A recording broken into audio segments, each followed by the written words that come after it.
हमने Interstellar movie को दो भागों में बनाया, यानी कि फर्स्ट पार्ट और सेकंड पार्ट। अगर आप इससे पहले की कहानी देख चुके हैं तो आप इस पार्ट को भी देखिए, अदरवाइज हम नीचे डिस्क्रिप्शन में इससे पहले की कहानी का लिंक दे रहे हैं, आप उस लिंक पे क्लिक कीजिए और पहले इससे पहले की कहानी देखिए और उसके बाद इस पार्ट को देखिए। अब जिस एस्ट्रोनॉट को वो स्लीपिंग चैम्बर से उठाते हैं उसका नाम मैन होता है और वो बोलता है कि यहाँ पर इंसान रह सकते हैं। वो बताता है कि जिस जगह पर अभी हम हैं यहाँ पर एमोनिया की मात्रा बहुत ज्यादा है, पर ऊंचाई पर वातावरण बिल्कुल नॉर्मल है और वहां पर इंसान की बस्ती बसाई जा सकती है। मैन ने इस प्लेनेट पर पहुंचने के बाद अपने रोबोट को बंद कर दिया होता है जो कि ऑन होना चाहिए। मैन बोलता है कि ये गलत इंफॉर्मेशन दे रहा था इसलिए मैंने इसे ऑफ कर दिया और इस रोबोट का काम था कि सही इंफॉर्मेशन धरती तक पहुंचाना। वहीं दूसरी ओर ये दिखाते कि पृथ्वी पर प्रोफेसर ब्रैंड अब अपनी जिंदगी की आखिरी सांसें ले रहे हैं और वो मरने से पहले मर्फ को बताते हैं कि ग्रेविटी की इक्वेशन कभी पूरी नहीं हो सकती। उसे पूरा करने के लिए उन्हें ब्लैक होल के पूरे डेटा की जरूरत होती जो ना तो उनके पास थी और ना उन्हें कहीं से मिलने की उम्मीद थी। वो मर्फ को बोलते हैं कि प्लान नंबर 1 सिर्फ दिखावा था, असल में इस प्रोजेक्ट के जरिए सिर्फ प्लान नंबर 2 को पूरा करना था ताकि इंसान ऐसे प्लेनेट पर पहुंच सके जहां जीवन हो और वहां जाकर वो जो अपने साथ मानव के भ्रूण ले गए जिससे नए इंसानों को पैदा किया जा सकता है उससे नए इंसान पैदा करें और मानव जाति को बचा सके। मतलब आने वाले समय में पृथ्वी पर सारे लोग मर जाएंगे क्योंकि प्लान नंबर 1 तो पूरा हो ही नहीं सकता।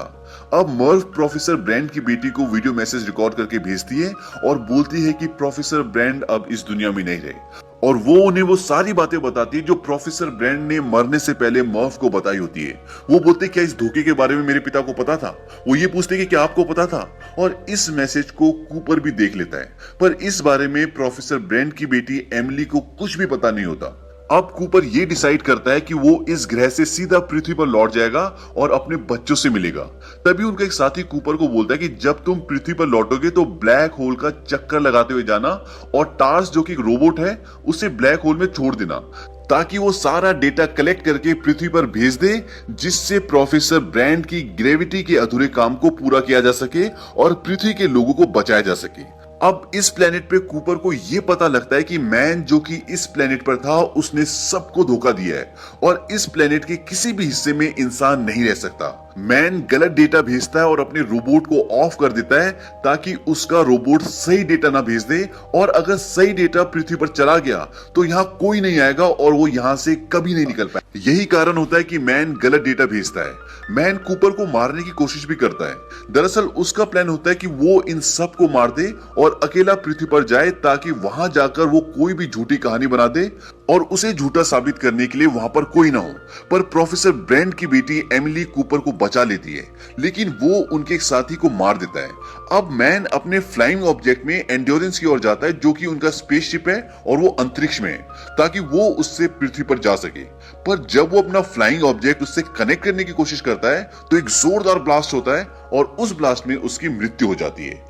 पर इस ब्लास्ट से एंड्योरेंस स्पेसशिप को काफी नुकसान पहुंचता है। वहीं कूपर भी अपने फ्लाइंग ऑब्जेक्ट में एंड्योरेंस की ओर आ रहा होता है। अब एंड्योरेंस स्पेसशिप स्टेबल नहीं होता पर कूपर अपने फ्लाइंग ऑब्जेक्ट को एंड्योरेंस से कनेक्ट कर लेता है और वो स्टेबल हो जाता है। लेकिन इस इंसिडेंट के बाद एंड्योरेंस ब्लैक होल की तरफ खिंच रहा होता है पर कूपर बोलता है कि मैं इस ग्रेविटेशनल पुल का इस्तेमाल एक धक्के की तरह करूंगा और एंड्योरेंस को आखिरी बचे तीसरे प्लेनेट की तरफ धकेल दूंगा।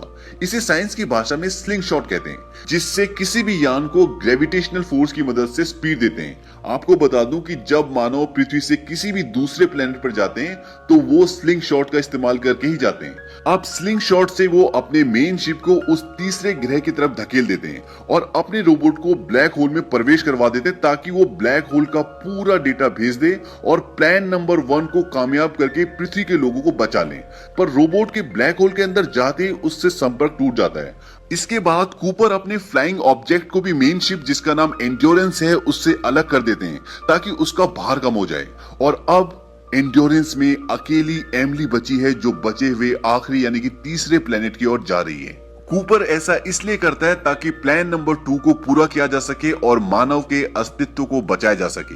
यहीं अब कूपर का फ्लाइंग ऑब्जेक्ट ब्लैक होल की तरफ बड़ी तेजी से बढ़ रहा होता है। उसका फ्लाइंग ऑब्जेक्ट उसे मैसेज देता है कि फ्लाइंग ऑब्जेक्ट से डिटैच हो जाएं और कूपर उससे बाहर निकल जाता है और उसके तुरंत बाद उसका फ्लाइंग ऑब्जेक्ट बहुत तेज से ब्लास्ट होता है। अब यहाँ पर आप ब्लैक होल्स को भी समझ लें। ब्लैक होल्स ब्रह्मांड में ऐसे होल्स होते हैं जिसके अंदर इतनी शक्ति होती है कि वो पूरे के पूरे प्लैनेट्स को निगल जाएं। और जैसे जैसे आप उसके अंदर जाते रहोगे वैसे वैसे उसकी चौड़ाई कम होती जाएगी और एक पॉइंट पर आकर वो खत्म हो जाएगा।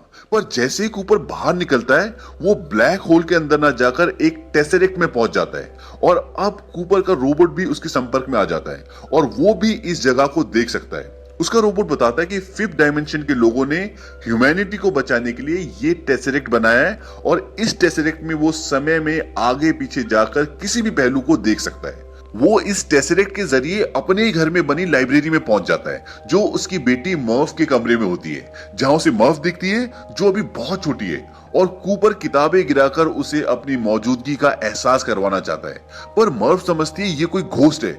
आपको याद होगा बचपन में मर्फ कूपर को बोलती थी कि मेरे कमरे में घोस्ट है जो किताबें गिराता है और एक बार वो अपने पिता को ये भी बोलती है कि मुझे लगता है कि वो भूत आप ही हैं और सच में यही होता है। कूपर ही होता है जो उसके कमरे में किताबें गिराता था और वो ऐसा सिर्फ टेसरेक्ट के जरिए कर पाता है जिसकी मदद से वो पास में जा सकता है, पर वो यहाँ फंसा हुआ होता है, वो बात नहीं कर सकता। इसलिए कूपर मर्फ से कम्युनिकेट करने के लिए ग्रेविटी का इस्तेमाल करता है क्योंकि ग्रेविटी ही एक ऐसी चीज है जो हर डायमेंशन में होती है और धूल से जो मर्फ के कमरे में बाइनरी कोड्स की लाइंस बनी होती है वो भी ग्रेविटी की मदद से कूपर ने बनाई होती है। कूपर ही मर्फ को ग्रेविटी की मदद से अपने आप को जाने से रोकने का मैसेज देता है जिसे वो अपनी नोटबुक में नोट कर लेती है, स्टे लिखकर। लेकिन सारी कोशिशों के बाद भी कूपर ये नहीं बता पाता कि वो किसी टेसरेक्ट में फंसा हुआ है और वही है जिसने ग्रेविटी की मदद से मैसेजेस भेजे हैं। तभी कूपर का रोबोट उसे बताता है कि उसे ब्लैक होल का सारा डेटा मिल गया है जिसकी मदद से वो प्रोफेसर ब्रैंड की ग्रेविटी की अधूरी इक्वेशन को पूरा कर सकते हैं और पृथ्वी के लोगों को बचा सकते हैं। यहाँ पर कूपर सारी गेम समझ जाता है। वो अपने रोबोट को बोलता है फिफ्थ डायमेंशन के लोगों ने मुझे नहीं चुना बल्कि मर्फ को चुना है। रोबोट बोलता है किस लिए? कूपर बोलता है दुनिया को बचाने के लिए और इसीलिए मैं यहाँ पर हूँ। अब आप टेसरेक्ट को इस तरह भी समझ सकते हैं कि ये एक ऐसी जगह है जहां पर समय में आगे और पीछे देखा जा सकता है और इसे फिफ्थ डायमेंशन के लोगों ने बनाया यानी कि एडवांस लोगों ने बनाया है। और इसे क्यों बनाया है?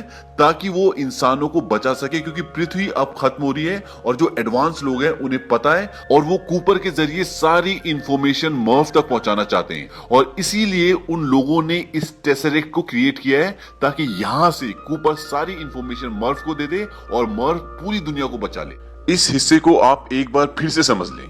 फिफ्थ डायमेंशन के जो लोग होते हैं वो समय में आगे पीछे कहीं भी जा सकते हैं और कभी भी जा सकते हैं और फिफ्थ डायमेंशन के लोगों ने ये टेसरेक्ट बनाया है जहां पर अभी कूपर है, इसीलिए ये समय में आगे पीछे कहीं भी जा सकता है और इस समय में पीछे जाकर अपने ही घर की लाइब्रेरी देखता है और जहां पर उसे मर्फ दिखती है। अब सवाल ये उठता है कि इस टेसरेक्ट को मर्फ के रूम के पास ही क्यों बनाया जाता है? क्योंकि फिफ्थ डायमेंशन के लोग जानते हैं कि मर्फ नासा में साइंटिस्ट है और वो कूपर के थ्रू ब्लैक होल का सारा डेटा मर्फ को देना चाहते हैं ताकि वो ग्रेविटी की इक्वेशन को सुलझा ले और इस पूरी दुनिया को जो खत्म होने वाली है उसे बचा ले। अब समस्या ये है कि डेटा तो है पर कूपर उसे अपनी बेटी मर्फ तक पहुंचाए कैसे? कूपर अपने रोबोट से सारा डेटा मोर्स कोड के रूप में ले लेता है और उसे ग्रेविटी की मदद से बुक सेल पर जो घड़ी रखी होती है जो कूपर ने अपनी बेटी मर्फ को इस मिशन पर आने से पहले दी होती है उस घड़ी की सुई में ट्रांसफर कर देता है। मोर्स कोड टेक्स्ट मैसेजेस भेजने का एक ऐसा तरीका है, एक ऐसी टेक्निक है जिससे आप क्लिक से, लाइट से या ऑन ऑफ टोन से अपने मैसेज को भेज सकते हैं और जो लोग इस शैली को जानते हैं और वो उसे डिकोड करके समझ लेते हैं। अब जब मर्फ अपने पिता की घड़ी लेने आती है जो कि अब साइंटिस्ट है तो वो देखती है कि उसकी घड़ी की सुई अजीब तरह से रिएक्ट कर रही होती है और क्योंकि वो साइंटिस्ट है तो उसे मोर्स कोड के बारे में पता होता है और वो ये समझ जाती है कि उसके पिता ही उसे मोर्स कोड के जरिए डेटा भेज रहे हैं और वो इस डेटा को समझकर ग्रेविटी की इक्वेशन को सॉल्व कर लेती है। तभी जिस टेसरेक्ट में कूपर और उसका रोबोट होते हैं वो गायब होना शुरू हो जाता है और उन दोनों को इससे बाहर फेंक दिया जाता है। दरअसल फिफ्थ डायमेंशन के लोग कूपर के जरिए ब्लैक होल की सारी इंफॉर्मेशन पृथ्वी पर पहुंचाना चाहते थे, इसीलिए उन्होंने इस टेसरेक्ट को बनाया होता है। अब कूपर बाहर आ जाते हैं और उन्हें दूसरे एस्ट्रोनॉट्स ढूंढ लेते हैं। जब कूपर की आंख खुलती है तो वो एक स्पेस स्टेशन पर होते हैं। अब कूपर ने कुछ समय उस टेसरेक्ट में बिताया जो ब्लैक होल के लगभग अंदर ही होता है, तो वहां पर बिताया हुआ कुछ समय पृथ्वी पर कई सालों के बराबर होता है। कूपर की आंख खुलने के बाद जब वो स्पेस स्टेशन को देखते हैं तो वो देखते हैं उसका नाम कूपर स्टेशन होता है, पर ये उनके नाम पर नहीं बल्कि उनकी बेटी मर्फ कूपर के नाम पर होता है। जब कूपर अपनी बेटी से मिलते हैं तो वो देखते हैं कि वो बहुत बूढ़ी हो चुकी है और कूपर की उम्र लगभग 3 साल ही बड़ी होती है, पर अगर वो पृथ्वी पर होते तो आज उनकी उम्र 125 साल की होती। कूपर बोलता है कि मैं ही तुम्हारा भूत था। उसकी बेटी बोलती कि मैं जानती हूँ। मर्फ बोलती है कि किसी भी माँ बाप को अपने बच्चों को मरते हुए नहीं देखना चाहिए, क्योंकि अब मर्फ बहुत बूढ़ी हो चुकी है और वो अपनी जिंदगी की आखिरी सांसें ले रही है। वो बोलती है कि तुम जाओ, यहाँ पर मेरे लिए मेरा परिवार है, मेरे बच्चे हैं। कूपर बोलता है कि कहाँ? वो बोलते कि एमिली ब्रांड के पास, जो आखिरी प्लेनेट।